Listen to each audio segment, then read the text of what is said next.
வணக்கம் நண்பர்களே. இந்திய பாராளுமன்ற தேர்தல் இறுதி கட்டத்தை நெருங்கி இருக்கிறது. 7ஆம் கட்ட தேர்தல் நாளை மறுநாள் நடக்க இருக்கிறது. இப்போது தேர்தல் பிரச்சார அலை ஓய்ந்திருக்கிறது. இந்த நிலையில் ஏற்கனவே 6 கட்ட தேர்தல் முடிந்துவிட்டது. இப்போது 7ஆம் கட்ட தேர்தலும் நடக்க இருக்கிறது. இந்த நேரத்தில் இந்தியா முழுக்க இருக்கக்கூடிய அனைத்து தொகுதிகளிலும் கள நிலவரத்தை அலசுவதற்காக நம்மிடையே மீண்டும் பத்திரிகையாளர் கணேஷ் வந்திருக்கிறார். அவருடன் இந்த இறுதி கட்டத்தில் ஏதாவது மாற்றம் நிகழ்ந்திருக்கிறதா, மோடி முதலில் சொன்னபடி 400 தொகுதிகளை அடைவது நிச்சயமா, அல்லது கடைசியாக அலையடித்த ராகுல் காந்திக்கான ஃபேவரைட் சூழல் நிலவுகிறதா, எது ஆட்சி அமைக்கப் போகிறது என்பதை கடைசி நேர கணிப்பாக இப்போது கணேஷ் அவர்களுடன் உரையாட போகிறோம். வாருங்கள், உங்களுக்காக இப்போது கணேஷுடன் நாம் பேசுவோம். வணக்கம் தோழர். வணக்கம். எப்படி இருக்குங்க தோழர்? நீங்க எப்படி இருக்கீங்க சொல்லுங்க. நாங்க நல்லா இருக்கோம். ஆனா நீங்க சொல்லும் போது பிரச்சாரம் ஓஞ்சிருச்சுன்னு சொன்னீங்க. பிரச்சாரம் எல்லாருக்கும் ஓஞ்சிருச்சு.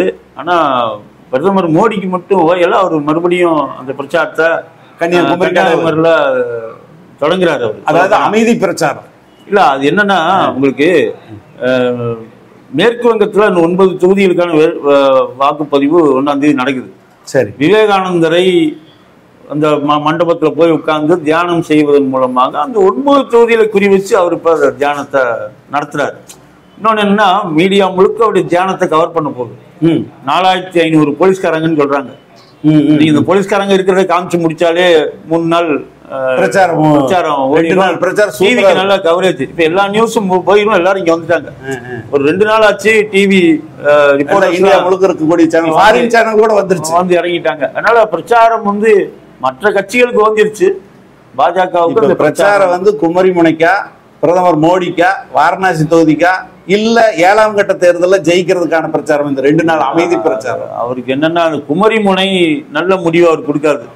ஏன்னா குமரி முனையில ஏற்கனவே தேர்தல் நடந்து முடிஞ்சிச்சு. அங்க நிச்சயமாக பாஜக வெற்றி பெறாதுங்கிறது எல்லாருக்குமே தெரியும். அது வேற. ஆனா இப்ப அவர் செய்யறது என்ன, அவங்களுக்கு இன்னையோட முடிஞ்சிடும், நாளைக்கு எதுவும் பண்ண முடியாது, பண்ணக்கூடாது. அப்ப இவர் என்ன பண்றாரு, தியானம்ங்கிற பேர்ல உட்காந்துட்டா ஒட்டுமொத்த டிவி அவரை போக்கஸ் பண்ணும். நாளைக்கு முழுவதும் ஒரு டிவியில இருப்பாரு. வாக்குப்பதிவு நடந்துட்டு இருக்கும்போது ஒரு டிவியில இருப்பாரு. இது ஒரு பிரச்சார புத்தி தான். அதனாலதான் எதிர்கட்சிகள்லாம் அது அனுமதிக்கப்படாது சொல்றாங்க. ஆனா அது அவர் நியமித்த தேர்தல் ஆணையம் நிச்சயமா அதுக்கு தடை போடாதுன்னு தான் நம்ம நினைக்கிறோம். நம்ம 7வது கட்ட தேர்தல் நீங்க 57 தொகுதிகளுக்கு இப்ப நடக்க போகுது. இதுல நான் எப்படி பாக்குறேன்னா, அநேகமா அவங்க ஒரு தப்பு கணக்கு போட்டாங்களோன்னு தோணுது. அதாவது பாஜக அவங்க தானே தேர்தல் ஆணையம், ரிவர்ஸ்ல நடத்திருக்கணும்னு நினைக்கிறேன் நான்.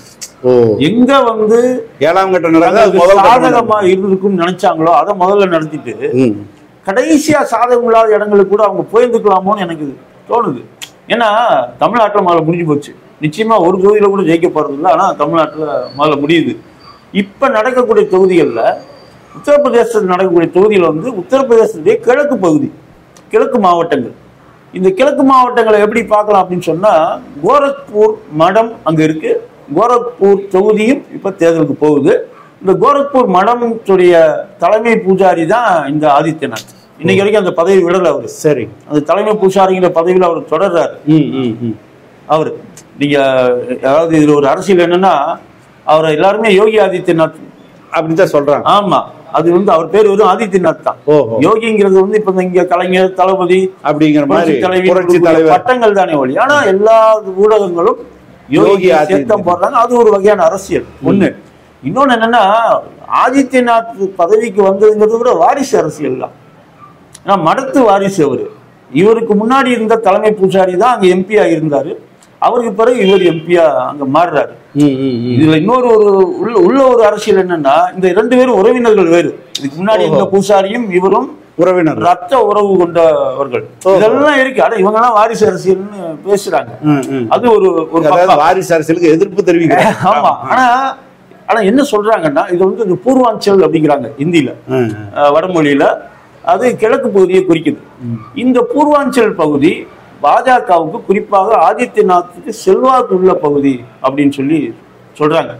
அது இன்னும் சொல்லப்போனா 2014 சொல்லும் போது கூட ஆதித்யநாத்தை நம்பிதான் மோடியே அங்க தேர்தலில் நிற்கிறாரு, எனக்கு கிழக்கு பகுதி, இவருக்கு செல்வாக்குள்ள பகுதி அப்படின்னு கூட அன்னைக்கு கமெண்ட் அடிச்சாங்க முதல்ல வந்து நிற்கும் போது கூட. இப்போ அங்கே தேர்தல் நடக்க போகுது. இன்னொன்று என்னன்னா, இந்த நடக்க போகிற தேர்தலில் வாரணாசி தொகுதி பிரதமர் மோடி நிற்கக்கூடிய தொகுதியும் அங்கே வந்து இருக்கு. இதுக்கு பக்கத்தில் போனோம் அப்படின்னு சொன்னால் பீகார் மாநிலத்தில் 8 தொகுதிகளில் நடக்குது. இந்த 8 தொகுதிகள் எப்படிப்பட்ட தொகுதிகள் அப்படின்னு சொன்னால், ஒரு 1970களில் இந்த நக்சலைட்டுகள் அதிகமாக உலாவிய இடங்கள் எல்லாம் இன்னைக்கு அங்கே வாக்குப்பதிவுக்கு போக போகுது. அங்கே இடதுசாரிக்கு குறிப்பாக அந்த நக்சலைட்டுகள்ல இருந்து பிரிஞ்சு வந்து நாடாளுமன்ற ஜனநாயகத்தில் இறங்கின இந்த மார்க்சிஸ்ட் லெனினிஸ்ட் விடுதலை கட்சி வந்து இன்னைக்கு அங்கே கூட்டணியில் தேஜஸ்வி யாதவ் தலைமையிலான ராஷ்டிரிய ஜனதா தள் கூட்டணியில் ஒரு 3 இடங்கள்ல நிற்கிறாங்க. அவங்களுக்கு பெரிய வாய்ப்பு இருக்கிற தொகுதியில அந்த 3 தொகுதிகள் தான். அதுல இப்பதான் நடக்க போகுது. 3லயும் அவங்க வந்து நிற்கிறாங்க. அதோட பாடலிபுத்ராங்கிற தொகுதியில லாலு பிரசாத் யாதவுடைய பொண்ணு மிசா பாரதி, இந்த மிசாங்கிறது அவசர நிலையை குறிக்கக்கூடிய அந்த மிசாங்கிற அந்த நேரத்தில் பிறந்ததுனால மிசா பாரதின்னு பேரு அந்த பொண்ணு நிற்கக்கூடிய தொகுதியும் அங்க இருக்கு. இன்னொரு எல்லாரும் இப்ப மீடியாவுக்கு ஒரு பெரிய தீனி போட்ட மாதிரி பவன் சிங்னு ஒருத்தர் நிக்கிறாங்க, கராக்கட்டுங்கிற தொகுதியில் நிக்கிறாரு. அது அவர் யாருன்னா போஜ்பூரி சிங்கர், பாடகர். அவரு அதுல படங்கள் எல்லாம் நடிச்சிருக்காரு. அவருக்கு ஒரு பெரிய வரவேற்பு இருக்கிறதா அங்க சொல்றாங்க. ஆனா ஒரு விஷயத்த ஊடகம் மறைக்குது என்ன அப்படின்னு சொன்னா, அவர் பாஜக சார்பாக மேற்கு வங்கத்துல அசன்சோல் தொகுதிக்கு வேட்பாளராக அறிவிக்கப்பட்டவர். ஆனா அந்த தேர்தலில் அவர் அங்க போட்டியிட மாட்டேன்னு சொல்லிட்டார். அசன்சோல்ல அவர் தானா வந்து இங்க நிக்கிறாரு, சுயேட்சையாக போட்டியிடுறாரு. இங்க பாஜக வந்து அவர் விளக்கப்பட்டிருக்காரு. ஆனா அவருக்கு பெரிய வரவேற்பு இருக்கிறதா ஊடகம் சொல்லுது. ஏன் மேற்கு வங்கத்துல அவரு போட்டியிடலன்னா, இவர் அறிவிக்கப்பட்ட உடனே மேற்கு வங்கத்துல கடுமையான எதிர்ப்பு வருது. ஏன்னா மேற்கு வங்க பெண்களை பற்றி தவறாக பாடல்கள் பாடியவர், பேசியவர் இவர் மேல ஒரு குற்றச்சாட்டு. அதனால இப்ப அந்த இடத்துல ஒரு மும்முனை போட்டின்னு சொல்லி சொல்றாங்க. இது ஒரு தொகுதி அங்க முக்கியமான தொகுதியா அங்க இருக்கு. அதே மாதிரி இன்னும் இந்த பக்கம் வந்தோம்னா மேற்கு வங்கம். மேற்கு வங்கத்துல மம்தா பானர்ஜியுடைய அரசியல் வாரிசுன்னு சொல்லப்படுற அபிஷேக் பானர்ஜி தேர்தல் நிற்க டைமண்ட் ஹார்பர் தொகுதியில நிற்கிறாரு. இந்த தேர்தல் நடப்பது முழுக்க கொல்கத்தா மற்றும் அதன் புறநகர் தொகுதிகள் முழுக்க இந்த தேர்தல் நடக்க போறது. அப்ப இயல்பாகவே என்ன நினைக்கிறாங்க அப்படின்னு சொன்னா, இது பாஜகவுக்கு சாதகமா இருக்கும், திரிணாமுல் காங்கிரஸ் சாதகமா இருக்கும் அப்படின்லாம் சொல்லக்கூடியது. ஆனா இந்த தேர்தல் இப்ப வந்து கடுமையான புயல்ல தாக்கப்பட்டிருக்கு மேற்கு வங்கம். இந்த நிலைமையிலையும் பிரச்சாரத்தை கைவிடாமல் மம்தா பானர்ஜியும் மோடியும் அங்க பிரச்சாரத்துல இருக்காங்க. உதாரணத்துக்கு சில இடதுசாரி வேட்பாளர்கள்லாம் பிரச்சாரத்தை நிறுத்திட்டு அவங்க அங்க மக்களுக்கு நிவாரணம் கொடுக்கறதுல இருக்காங்க. ஆனா இவங்க 2 பேரும் இந்த பிரச்சாரத்தை விடல. கடைசி நேர பிரச்சாரம் முழுக்க அங்க வந்து பண்ணிட்டு இருக்காங்க. பல இடங்கள்ல மும்முனை போட்டி தான் அங்க நிலவுது. ஆனா கண்டிப்பாக அங்க திரிணாமுலுக்கும் ஒரு எட்ஜ் இருக்குன்னு தான் எனக்கு என்னமோ தோணுது. நம்ம அதை பின்னாடி கூட நம்ம அதை வந்து நம்ம வந்து பார்ப்போம். நம்ம அது மாதிரி இந்த பக்கம் வந்தோம் அப்படின்னு சொன்னா, இமாச்சல பிரதேசத்துல 4 தொகுதியிலையும் தேர்தல் இப்பதான் நடக்க போகுது. இமாச்சல பிரதேசம் ஒரு வித்தியாசமான சூழல். ஏன்னா போன தேர்தலில் 4 தொகுதியிலையும் பாஜக ஜெயிக்குது. 2019ல் ஒரு எம்பி இறந்து போறாரு. 2021 இடைத்தேர்தல் காங்கிரஸ் வந்து அந்த தொகுதியில ஜெயிக்குது. அப்ப இப்போ இருக்க நிலைமை வந்து 3-1. ஆனா இப்ப ஒரு இன்னொரு மாற்றம் என்னன்னா, மாநில அரசு இன்னைக்கு காங்கிரஸ் அங்க இருக்கு. அப்ப ஒரு சாதகமான சூழல் காங்கிரஸ்க்கு அங்க இருக்கு. 50-50ல இருந்து என்ன வேணாலும் நடக்கலாம் காங்கிரஸுக்கு சாதகமாகங்கிற அந்த சூழல் வந்து நம்ம வந்து அங்க இருக்கு. அதே மாதிரி பஞ்சாப்ல 13 தொகுதியிலையும் கடைசி கட்டத்துல வாக்குப்பதிவு நடக்க போகுது. அங்க ஒரு என்னன்னா, இப்ப காங்கிரஸுக்கும் ஆம் ஆத்மிக்கு இடையில கூட்டு இல்ல அங்க. ஆனா என்ன சொல்றாங்கன்னா, கேரளா மாதிரி தான், யார் ஜெயிச்சாலும் இந்தியா கூட்டணி தான் அப்படின்னு சொல்றாங்க. அதாவது ஆம் ஆத்மி ஜெயிச்சாலும் சரி, காங்கிரஸ் போட்டி அந்த 2க்கு தான். சில இடங்கள்ல மட்டும் அகாலிதளம் ஜெயிக்கிறதுக்கு வாய்ப்பு இருக்கு அப்படின்னு சொல்லி அங்க சொல்றாங்க. அதே மாதிரி உங்களுக்கு ஹரியானால தேர்தல் நடக்குது. ஹரியானால ஆம் ஆத்மி காங்கிரஸ் கூட்டணி அப்படிங்கிறதுனால ஒரு நல்ல பலனை தரக்கூடிய ஒரு நிலைமையில இருக்கும்னு அவங்க ரொம்ப உறுதியா சொல்றாங்க. அதே மாதிரி சண்டிகர், இது ஒரு மத்திய ஆட்சிக்கு உட்பட்ட பகுதி. பஞ்சாபும் ஹரியானாவுக்கும் தலைநகரமா இருந்தா கூட அது தனியான தொகுதி. அங்கேயுமே காங்கிரஸும் ஆம் ஆத்மியும் கூட்டணியாக அங்க சேர்ந்திருக்காங்க. சமீபத்தில் சண்டிகர் மேயர் தேர்தலெல்லாம் பெரிய அளவில் சர்ச்சை ஏற்பட்டு உச்சநீதிமன்றம் தலையிட்டு இப்ப அங்க மேயராக ஆம் ஆத்மி கட்சிக்காரர் இருக்காரு. அப்ப ஒரு நல்ல ஒரு மாற்றம் அங்க ஏற்பட்டிருக்கு அப்படின்னு தான் அவங்க. இதுதான் 7வது கட்ட தேர்தலில் நடக்கக்கூடிய இடங்கள். இன்னும் சொல்ல போனா சத்தீஸ்கர்ல சில இடங்கள்ல நடக்குது. இப்படி எல்லாம் இருக்கு.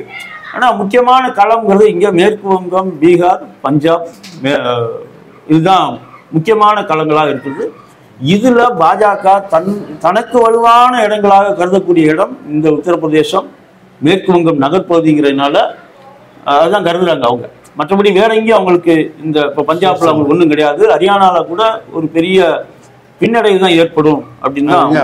ஆமா, அதனால 7வது கட்டத்தை மிக ஆர்வத்தோடு ஒரு பக்கம் பாஜகவும் இன்னொரு பக்கம் இந்தியா கூட்டணியும் எதிர்பார்த்து காத்துக்கிட்டு இருக்கு அப்படிங்கிறது தான் நிலைமை. சரி, நம்ம இதுல முக்கியமா வாரணாசியில என்ன பெரிய அளவுல வெற்றி பெறுவாரா மோடி, இல்ல என்ன நடக்குது? அங்க ரொம்ப தண்ணி குடிச்சிட்டாரு அப்படிங்கிற மாதிரி எல்லாம் விமர்சனங்கள் வந்துட்டு இருக்கு. அதை பத்தி நீங்க என்ன நினைக்கிறீங்க? உண்மையிலேயே நீங்க எந்த பத்திரிகை எடுத்தாலும் நீங்க ஒருவேளை 543 தொகுதியில 542 தொகுதியில கூட பாஜக கூட்டணி தோத்தரலாம். ஆனா வாரணாசியில மோடியை ஒண்ணுமே பண்ண முடியாது அப்படிங்கறதுதான் எல்லா பத்திரிகையிலும் எந்த பத்திரிகையுமே. ஆனா 2 நாளைக்கு முன்னாடி ஐடம் அப்படிங்கிற ஒரு ஊடக குழு அதனுடைய நிருபர் அங்க போறாங்க. அவங்க பேரு ரேவதி பால். அவங்க ஒரு கட்டுரை எழுதுறாங்க. அதாவது வாரணாசியிலிருந்து எழுதுறாங்க. இங்க உட்கார்ந்துட்டு வாரணாசி என்ன நடக்குதுன்னு கேட்கலாம். அவங்க அங்க உட்கார்ந்துட்டு எழுதுறாங்க. அங்க போய் மக்களை சந்திக்கிறாங்க. அவங்க எப்படிலாம் சந்திக்கிறாங்கன்னா, சும்மா ரோட்ல போறது, அங்க டீ கடையில உட்கார்றது, இதெல்லாம் செய்வாங்க. எல்லா நிருபர்களும் செய்யற ஒண்ணு. அவங்க எந்த டயத்தை சூஸ் பண்ணி போயிருக்காங்கன்னா, கடைகள் சாத்தப்படும் நேரத்தை சூஸ் பண்ணி போயிருக்காங்க. ஒரு கட்டத்துல அந்த சாத்தப்படுற நேரத்தை போய் கேட்கறாங்க. ஒரு கடைக்காரர் போய் கேட்கறாங்க, உங்க நிலைமை என்ன அப்படின்னு கேட்கறாங்க. இப்படி எல்லாம் அங்க வித்தியாசமா இருக்கு. இளைஞர்களை பார்த்து கேட்கறாங்க. கல்லூரி மாணவர்கள், வேலைக்கு தயார் பண்ணிக்கிட்டு இருக்கக்கூடிய இளைஞர்களை பார்த்து எல்லாம் ஹரிபரியில கேட்கறாங்க. ஆமா, இது எல்லாரும் அதாவது நீங்க அவங்க சொல்லக்கூடிய கருத்து விலையுறவை பத்தி பேசுறாங்க, வேலையின்மை பத்தி அங்க பேசுறாங்க. ஒருத்தர் சொல்றாரு, ஏதாவது ஒண்ணு நடக்கணுங்க. அவர் திடீர்னு வர்றாரு, ரோட பார்த்துட்டு, எங்க தொகுதி எம்பி மோடி ரோட பார்த்துட்டு சொல்றாரு, இந்த ரோடு எனக்கு சின்னதா இருக்கு, இது அகலமாக்கி இருக்குன்னு போயிட்டாரு. ஆர்டரும் போட்டாங்க. 2 பக்கம் கடை. இவங்க எங்க போவாங்க அந்த வியாபாரிகள்லாம் அப்படின்னு ஒருத்தர் கேள்வி கேட்கிறாரு. இன்னொருத்தர் ஒரு பையன் கேட்கிறான், படிக்கிறதுக்கெல்லாம் ஜிஎஸ்டி போடுறாங்க அப்படி. அப்ப இந்த உரையாடல் அவங்க அந்த நிருபர் அந்த உரையாடலுக்கு தலைப்பு என்ன வச்சிருக்காங்கன்னா, லாஸ்ட் கான்வர்சேஷன், கடைசி உரையாடல், தேர்தலுக்கு முன்பு. அதுல இன்னொன்னு இருக்கு, கடைசி உரையாடல்ங்கிறது மோடியை பற்றிய கடைசி உரையாடல் கூட அர்த்தப்படுத்தலாம். பல அர்த்தங்கள் இருக்கு இல்லையா? அப்ப அந்த அழகான அந்த ஒரு இதோட பண்றாங்க. ஆட்டம் காணுது அப்படிங்கிறது தான் அதனுடைய அந்த கட்டுரையுடைய சாராம்சம். ஆமா, ஆட்டம் காணுது. இந்தியாவில எல்லா தொகுதிகளிலும் என்னெல்லாம் பிரச்சனை இருக்குதோ அதே பிரச்சனை, அதை விட அதிகமான பிரச்சனை வாரணாசியில் இருக்குன்னு சொல்லலாம். கண்டிப்பா. இன்னொன்னு, நான் வேற ஒரு பத்திரிகையில படிச்சது என்னன்னா, அதெல்லாம் ஒன்றும் பண்ண முடியாதுங்க அவரெல்லாம் அப்படின்னு சொல்லும் போது, அசைக்கவே முடியாது அப்படின்னு சொல்லும் போது, அதுக்கு ஒருத்தர் சொல்றாரு, அஜய் ராயால முடியும்.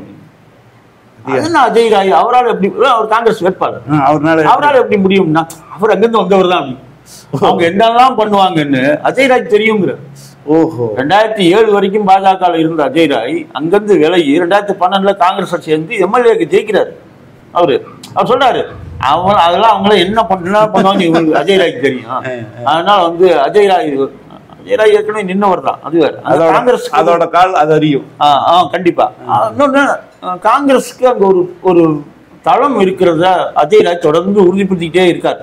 அதாவது இதுக்கு முன்னாடி தேர்தலில் தோற்றதுங்கிறது ஒரு பக்கம், 2014 2019 அவர் தான் தோற்றிருக்காரு. ஆனா அந்த காங்கிரஸுக்கான தளத்தை நீங்க உத்தரப்பிரதேசம் முழுக்க சொல்லப்போனா அது போட்டி பாஜகவுக்கும் சமாஜ்வாதிக்குமான ஒரு திசையில மாறும்போது, இந்த மாதிரி சில இடங்கள்ல அங்கங்க காங்கிரஸ் தலைவர்கள் தளங்களை தக்க வச்சிட்டு இருக்காங்க. அதுல அஜய் ராய் வாரணாசியில ஒரு தக்க வச்சிருக்காரு. இது ஒரு பக்கம். இன்னொரு பிரச்சனை அங்க என்னன்னா, ஊடகங்கள் அதிகமா வெளிவராத பிரச்சனை என்னன்னா, விவசாயிகள் தங்கள் நிலங்கள் பறிக்கப்பட்டதை எதிர்த்து 47 விவசாயிகள் 90 நாள் உண்ணாவிரதம் இருந்திருக்காங்க. தேர்தல் அறிவிக்கப்பட்ட உடனே இரவோடு இரவாக கைது செய்யப்பட்டு உலகி வச்சிருக்காங்க. இது ஒரு மிகப்பெரிய அளவுல அங்க அதிருப்தியை ஏற்படுத்தியிருக்கு. 47 விவசாயிகள் தான். ஆனா ஏராளமான குடும்பங்கள் அது பற்றிய ஒரு பெரிய கவலையோட அங்க பார்த்துட்டு இருக்காங்கிறது தான். அதனால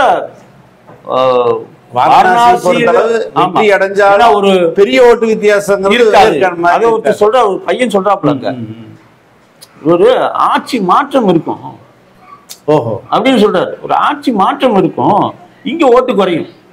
அவ்வளவு தெளிவா அரசியல் பேசுறாரு அவரு. ஆட்சி மாற்றம் இருக்கும்.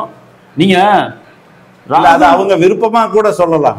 ராகுல் காந்தியுடைய பிரச்சாரம் சில அந்த அவர் வந்து அரசியலமைப்பு சட்ட புத்தகத்தை வைத்து இப்ப நம்ம இங்க ஒத்த செங்கலை வச்சு கொண்டு போன மாதிரி அங்க வந்து அதை வச்சு கேட்கறது ஒண்ணு. இன்னொன்னு என்னன்னா, அவர் ஒரு வார்த்தை இப்ப கடந்த ஒரு வாரமா பிரபலம் ஆயிருக்கு.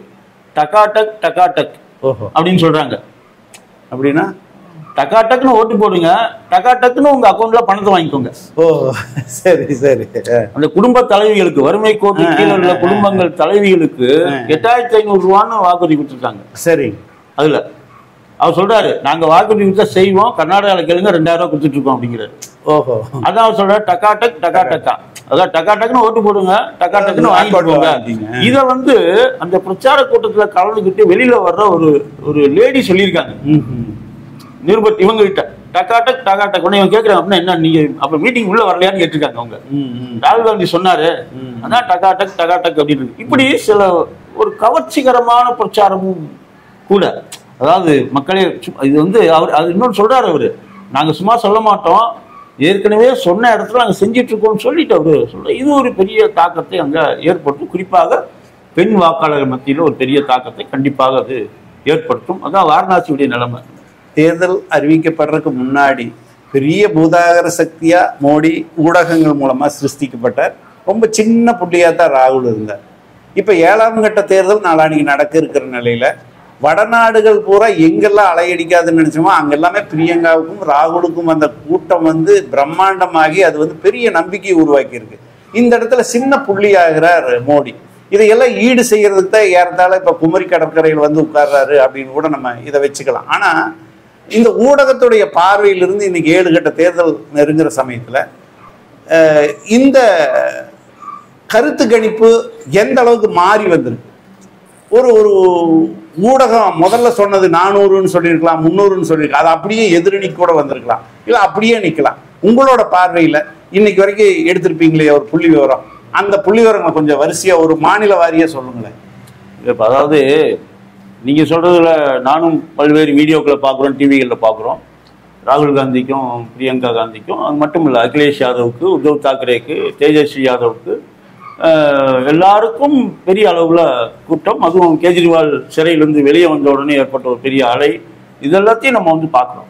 ஒன்று தான், பொதுவாக அந்த கூட்டம் வாக்குகளாக மாறணும். இப்போ நம்மளும் அதை பார்த்து தான் சில விஷயங்களை கணிக்க வேண்டியது இருக்குது. நம்ம வந்து என்ன சொல்கிறது, இந்த ரீட் பிட்வீன் த லைன்ஸ்ன்னு சொல்கிறது தான். எல்லாரும் எழுதுறாங்க, இதுக்குள்ளே என்ன அர்த்தம் இருக்குது, உள்ளர்த்தம் இருக்குன்னு பார்த்து நம்ம எழுத வேண்டியிருக்கு. ஏன்னா பெரும்பாலான ஊடகங்கள் பாஜகவுக்கு சாதகமாக எழுதக்கூடியதை நம்ம பார்த்துருக்கோம். ஆனால் நம்ம என்ன பண்ண வேண்டியிருக்கு அப்படின்னு சொன்னால், பாஜக எப்படி இருக்கும், இல்லை அதுக்குள்ள ஏதாவது மெசேஜ் நமக்கு ஊடகம் கொடுக்குதா அப்படின்னு நம்ம இதையும் சேர்த்து நம்ம பார்க்க வேண்டியிருக்கு.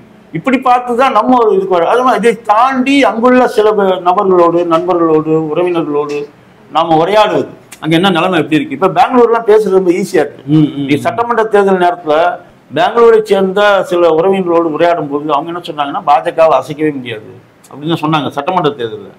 அவங்க சொன்னது உண்மை. எப்படின்னா, பெங்களூர்ல மட்டும் அசைக்க முடியல, எல்லா இடத்துலயும் அசைச்சிட்டாங்க காங்கிரஸ் மறுபடியும். அப்ப அவர்கள் இருக்கக்கூடிய பகுதிகளும் நமக்கு கருத்து சொல்லுவாங்க. இப்ப நம்ம இதெல்லாம் நமக்கு அனுபவமா நம்ம எடுத்துக்க வேண்டிய அவசியம் இருக்கு. எனக்கு கூட அப்பதான் தோணுச்சு, ஒருவேளை ஜெயிச்சிருமோ அப்படின்னு கூட. ஏன்னா அவங்ககிட்ட எல்லாம் பேச போகுது, அப்ப இன்னும் கொஞ்சம் நம்ம வெளியிலேயும் நம்ம பேசி இருந்தால் அப்படின்னு தான் நமக்கு. ஏன்னா சில கருத்து கணிப்புகள்லாம் வந்தது, ஒரே ஒரு கருத்து கணிப்பு மட்டும்தான் காங்கிரஸ் அங்க ஜெயிக்கும்னு சொன்னது.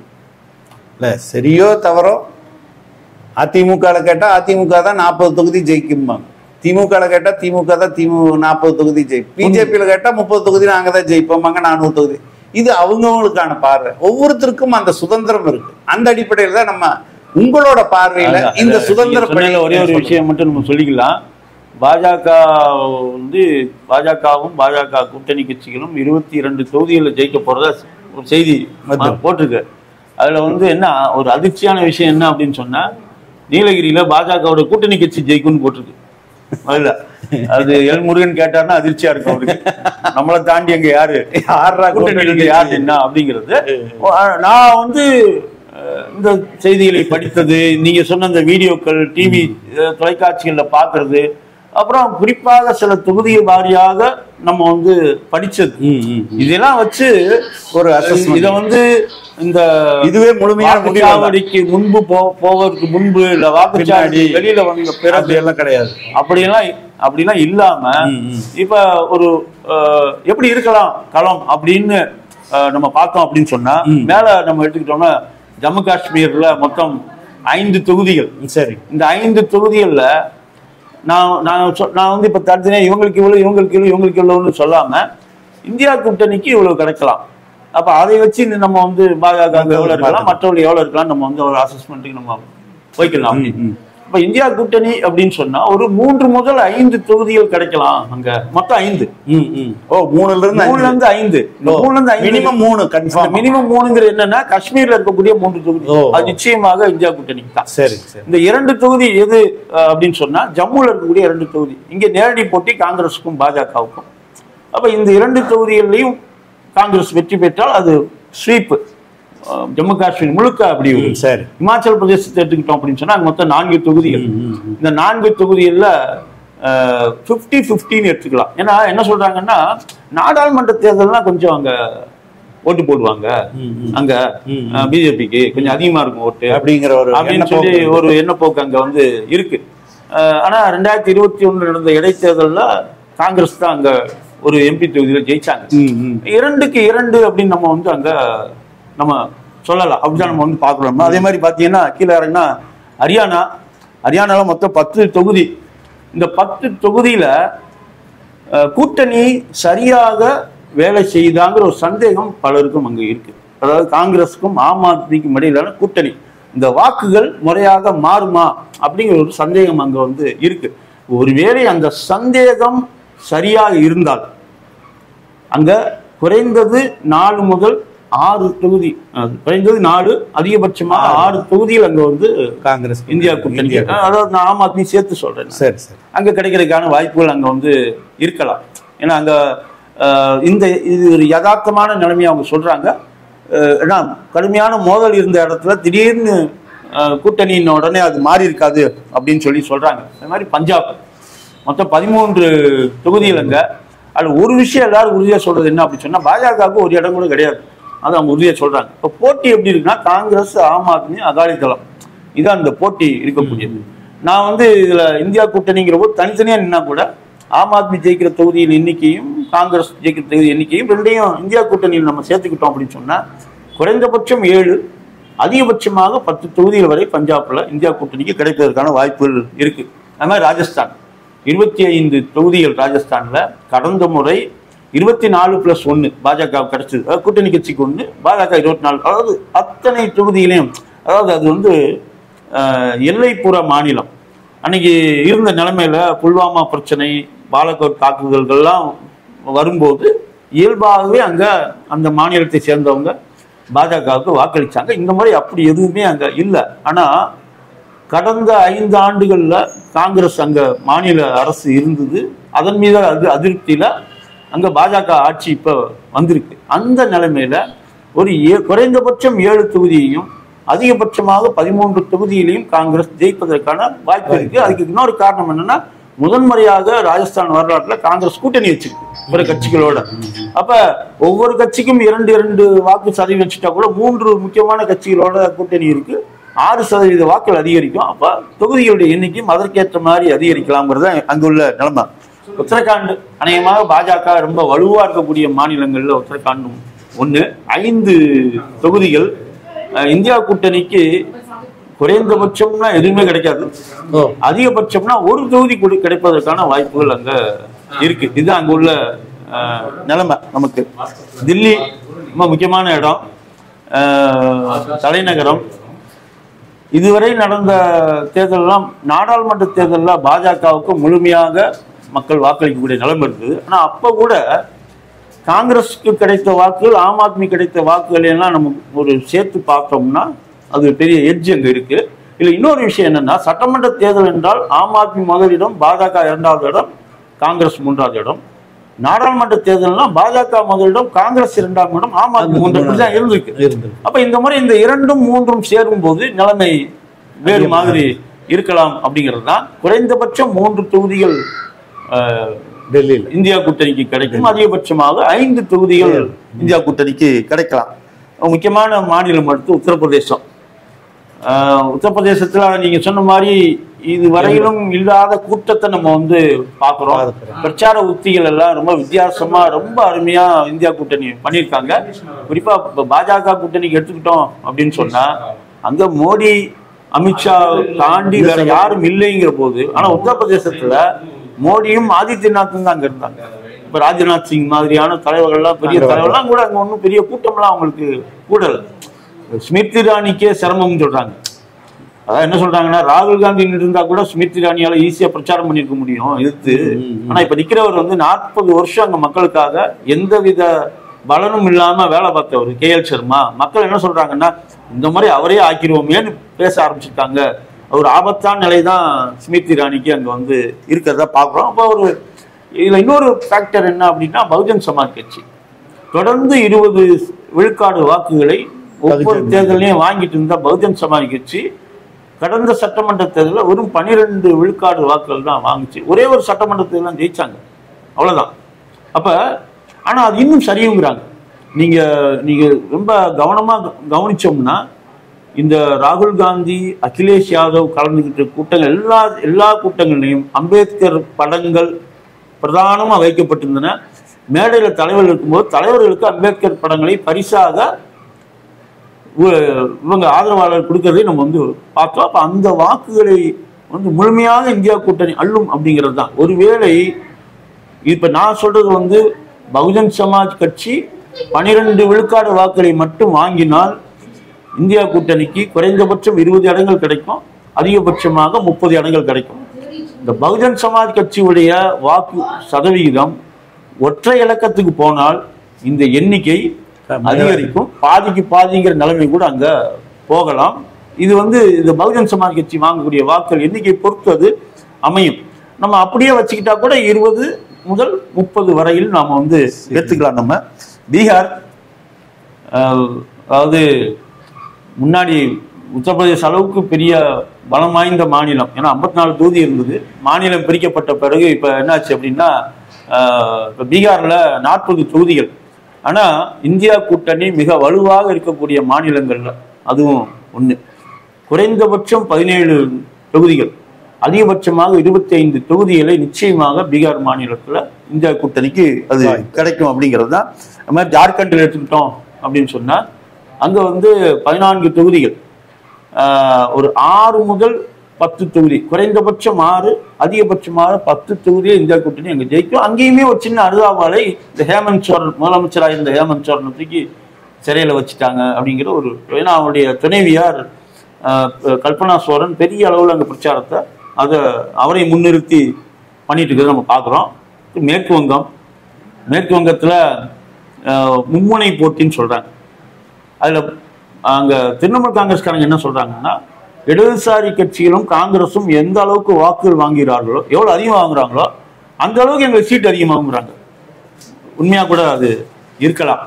பிஜேபி என்ன சொல்லுது அப்படின்னு சொன்னா, இது வந்து அவங்க சொல்றது வந்து திரிணாமுலுக்கு எதிரான வாக்குகள், ஆனா எங்களுக்கு ஆதரவான வாக்குகள்னு ஒரு தளம் எங்களுக்கு இருக்கு, அது செதறாது, 2 பேருக்கு போகாது, அவங்க 2 பேரும் பிரிப்பாங்க, எங்களுக்கு சாதகம்னு அவங்க வந்து சொல்றாங்க.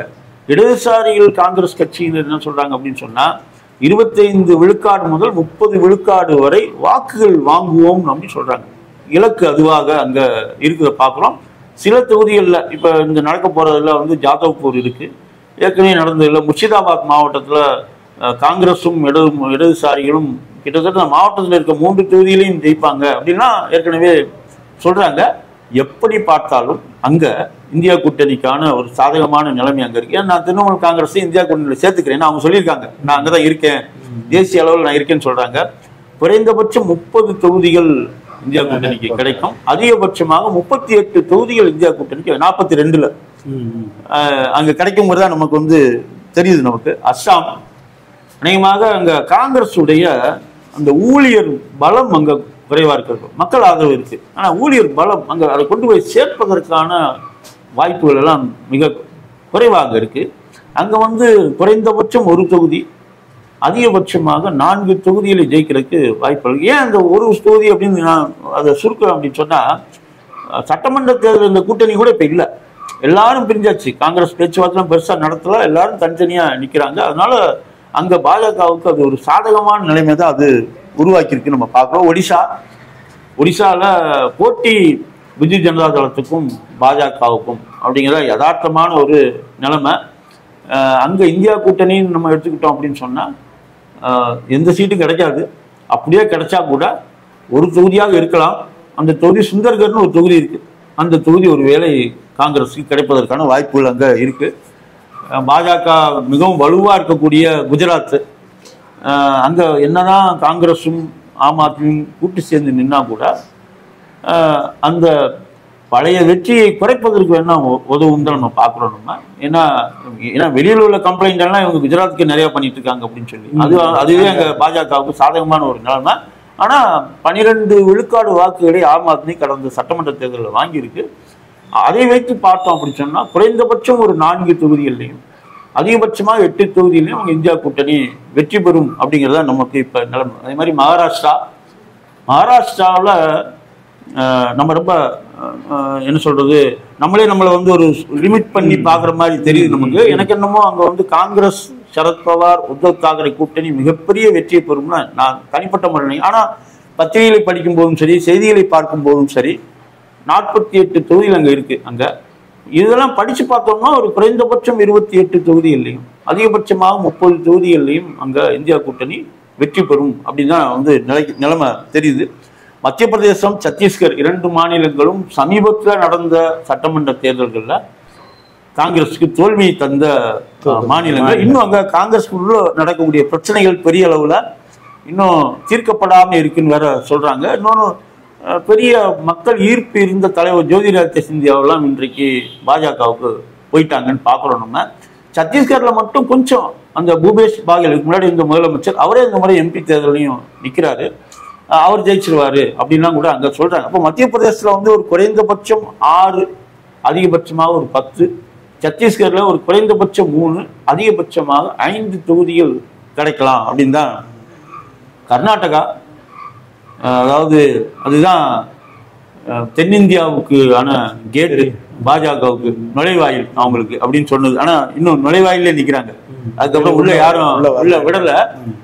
ஆனா அங்க வரக்கூடிய தகவல் என்ன அப்படின்னு சொன்னா அங்கேயும் இப்படிதான் சொல்றாங்க, பாஜகவுக்கு வந்து நாடாளுமன்ற தேர்தலில் ஓட்டு போட்டுருவாங்க அப்படி ஒரு பிரச்சாரம் அங்க இருக்கு. இன்னொன்னு எடியூரப்பா கையில மீண்டும் இதை கொடுத்துருக்காங்க, அந்த நிர்வாகத்தை கொடுத்துருக்காங்க, அதனால அவரு பார்த்துக்குவாரு அப்படின்லாம் சொல்றாங்க. ஆனா சட்டமன்ற தேர்தலில் மிகப்பெரிய அடி. அது மட்டும் இல்ல 5 கேரண்டிகள்னு சொல்லி வாக்கு கேட்டாங்க, 5 வாக்குறுதிகளையும் நாங்க நிறைவேற்றிருக்கோம் அப்படின்னு நாங்க வந்து சொல்றாங்க. குறிப்பா பெண்களுக்கான அந்த குடும்ப தலைவிகளுக்கு கொடுக்கப்பட்ட 2 மாதம் 2000 ரூபாய்க்கு பெரிய தாக்கத்தை ஏற்படுத்தியிருக்கு. அங்க அது நிச்சயமாக பலன் தரும். குறைந்தபட்சம் 28, குறைந்தபட்சம் 13 தொகுதிகளையும் அதிகபட்சமாக 17 தொகுதிகளையும் அவங்க இந்தியா கூட்டணி ஜெயிக்கும் தான் நான் வந்து எதிர்பார்க்கிறேன். அதே மாதிரி ஆந்திரா இந்தியா கூட்டணிக்கு அங்க பெரிய அளவுல ஒன்றும் இல்லாத ஒரு இடமாக அது இப்போ வரைக்கும் அது இருக்கு. ஏன்னா அங்க போட்டி ஒய்எஸ்ஆர் காங்கிரஸுக்கும் தெலுங்கு தேசத்துக்கும் இடையில தான் அங்க போட்டி நடக்குது. அங்க இன்னும் கொஞ்சம் இந்த பவன் கல்யாண், பிஜேபிலாம் கூட சந்திரபாபு நாயுடு கூட சேர்ந்து நிற்கிறாங்க. இதுக்கு இடையில ஒரு 3வது அணியாக ஆந்திராவில் காங்கிரஸ் தலைமையிலான இந்தியா கூட்டணி நிற்குது. அங்கே அநேகமாக எதுவும் கிடைக்காம கூட போகலாம். அப்படியே கிடைச்சா கூட ஒரு தொகுதியில் அங்கே அவங்க வெற்றி பெறுவதற்கான வாய்ப்புகள் இருக்கலாம். அதிகபட்சமாக ஒரு தொகுதி அல்லது 2 தொகுதியில் இருக்கலாம். அதாவது தெலுங்கானா காங்கிரஸுக்கு கொஞ்சம் பிரகாசமாக இருக்கக்கூடிய ஒரு இடம். அது மொத்தம் 17 தொகுதிகள் தெலுங்கானாவில் இருக்கு. ஒரு 10 முதல் 10 குறைந்தபட்சம், அதிகபட்சமாக 12 தொகுதிகள் அங்கே காங்கிரஸுக்கு இந்தியா கூட்டணிக்கு கிடைக்கலாம் அப்படின்னு தான் நம்ம வந்து எதிர்பார்க்கலாம். இங்கே நம்ம கடைசியா கேரளா, தமிழ்நாடு, கேரளாவில் வேணா பத்திரிகையில் சொல்றதுக்காக வேணா நம்ம வந்து குறைந்தபட்சம் 19, அதிகபட்சம் 20 மொத்தம் இந்தியா கூட்டணிக்கு இவ்வளவு. என்னை பொறுத்த வரைக்கும் இந்த அதிகபட்சத்தை தான் அநேகமாக அங்கே இந்தியா கூட்டணி வாங்கும். ஏன்னா ஒன்று காங்கிரஸ் கூட்டணிக்கு, இல்லைன்னா இடதுசாரி கூட்டணிக்கு தான் அங்கே வாக்குகள் போக போகுது அப்படின்னு. ஏன்னா சில நபர்களை முன்னிறுத்தி, சுரேஷ் கோபி, ராஜீவ் சந்திரசேகர், இப்படிப்பட்ட நபர்களை முன்னிறுத்தி அங்கே சில பிரச்சாரங்கள் நடந்திருக்கு. அவங்கெல்லாம் ஜெயிச்சிடுவாங்கன்னு சமூக வலைத்தளங்கள்ல எழுதுறாங்க. ஆனா அரசியல் நிலவரம் எப்பவுமே இந்த 2 அணிகளுக்கு இடையில தான் அங்க இருந்திருக்கு. இருந்தாலும் குறைந்தபட்சமாக 19 அதிகபட்சமாக 20 நம்ம வந்து அங்க வச்சுக்கலாம். மாதிரி தமிழ்நாட்டில் நீங்க செய்தித்தாளையும் படிக்காம டிவியும் பார்க்காம வெறும் சமூக வலைத்தளங்களை மட்டும் பார்த்தோம்னா இங்க பாஜக 30 தொகுதியில் ஜெயிச்சிடும். சமூக வலைத்தளங்கள் முழுக்க அவங்க கையில் வச்சிருந்தாங்க. நல்ல வேலையாக இந்தியாவில் இருக்கக்கூடிய மற்ற மாநிலங்கள் இல்லாத ஒரு நல்ல சூழல் இங்க என்ன அப்படின்னு சொன்னா மீடியா 2 பக்கம் உள்ள கருத்துக்களை போடக்கூடியதாக. ஏன்னா இங்கேயும் மீடியா இருந்தது, அங்கேயும் மீடியா இருக்கு. அதே மாதிரி டிவியும் அப்படி 2 பக்கமும் இருந்தது. அதனால இங்க வந்து நீங்க உங்களுக்கு விருப்பமானதை பார்த்துக்கலாம். நீங்க இப்ப வட மாநில டிவிகள்லாம் பார்த்தோம்னா ஒரே சைடா இருக்கு. கொஞ்சம் போக போகத்தான் கொஞ்சம் மாறுச்சு. இல்லைன்னா முதல்ல எல்லாம் வெறும் மோடி தான். இன்னொன்னு ஒரு உக்தி என்னன்னா மோடியை பற்றிய விமர்சனத்தை வச்சுக்குவாங்க, மோடியை பற்றி பாராட்டுதல் இருக்கும். ஆனா அங்க வேற யாரை பற்றி இருக்காது. வேற யாரை பற்றி இருக்காதுன்னா வேற யார் அந்த மாதிரி இருக்காது. அதுதான் இங்க அப்படி இல்லை. இங்க அப்படி இல்லை. தமிழ்நாட்டுல ஒரு வித்தியாசமான சூழல். இங்கேயுமே நீங்க இந்த சமூக வலைத்தளங்கள் சொல்றதையும் கூட நம்ம எடுத்துக்குவோம்.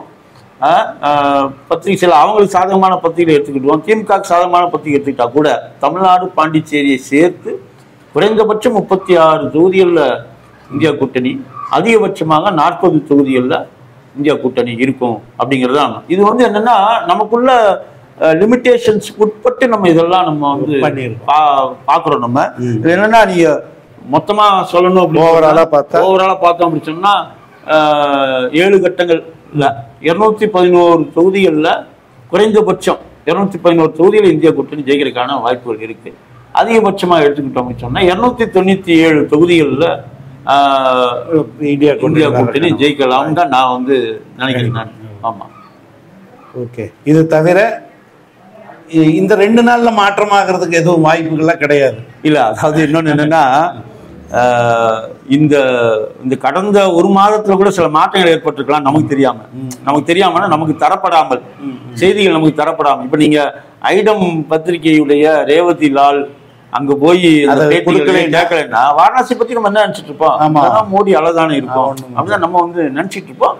இல்ல அங்க ஒரு மாற்று கருத்து இருக்குங்கிறதைய நமக்கு சொல்றதுக்கு இப்படி ஒரு செய்தி நமக்கு தனிப்பட்ட முறையில இந்த தேர்தல் அறிவிக்கப்படுறதுக்கு முன்னாடியும் இப்போ முடிவுற தருவாயிலையும் இது உங்களுக்கு திருப்திகரமானதா? உங்களுடைய எதிர்பார்ப்புல எப்படி மாறி இருக்கு?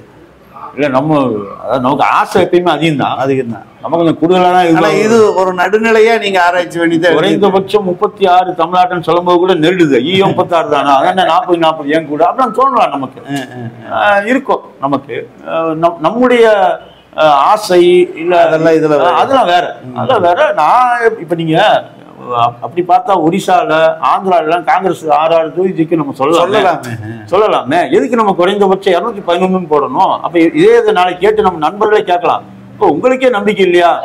நம்ம இதுவரைக்கும் வெளியில வந்த செய்திகள், இதே நண்பர்கள், பாஜக நண்பர்கள், காங்கிரஸ் உடைய நண்பர்கள், இடதுசாரி கட்சி தோழர்கள், இவர்கிட்ட எல்லாம் பேசினது அடிப்படையில தான் நம்ம இந்த மாதிரியான ஒரு விஷயத்துக்கு போறோம். நம்ம இது மிக சரியாக இருக்குமா அப்படின்னா நமக்கு வந்து தெரியல நமக்கு என்ன. ஆனா கள நிலவரத்தை வச்சு நம்ம ஒரு உத்தேச கணக்குக்கு வந்திருக்கோம். இது வந்து எக்ஸிட் போலும் கிடையாது, ஒப்பீனியன் போலும் கிடையாது, வந்திருக்கோம். 4ஆம் தேதி நாம நிச்சயமா இதை பார்க்கத்தான் போறோம். நம்ம பல இடங்கள்ல லேட்டா ஊடகங்கள் அந்த மாதிரி ஒரு ஆட்சி மாற்றம் அப்படிங்கிற அந்த அம்சம் நடக்குதா இல்லையா அப்படிங்கிறது நம்ம பார்ப்போம். ரொம்ப விரிவான அலசல் பண்ணீங்க. ரொம்ப நன்றி.